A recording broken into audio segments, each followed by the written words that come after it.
yamenyekanye ku rwego mpuzamahanga mu kwezi kwa 11 k'umwaka wa 2020 ubwo clip ye ya YouTube yakwirakwizwaga ku zindi mbuga nkoranyambaga muri video yasomeraga muri zirita z'umupira w'amaguru wa shampiyona y'Iburayi.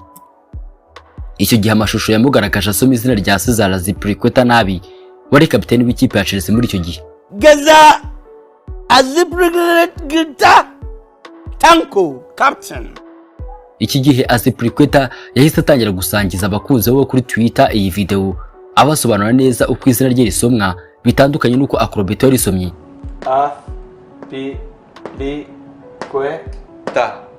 Azpilicueta. Ibintu byahise birushaho gutuma Acrobeto arushaho kugira abantu benshi bamumenya, arushaho kugwiza abafana n'abakunzi. Muri iyi video ariko ntabwo izina rya Cesar Azpilicueta ryo ryonyine ryasomwe nabi kubera cyo kumva uko yasomye Fernando Luis Rosa Fernandinho ubwabyo byari bisekeje. Fernando Luis Rosa Fernandinho is the captain. Kuva iki gihe TV shows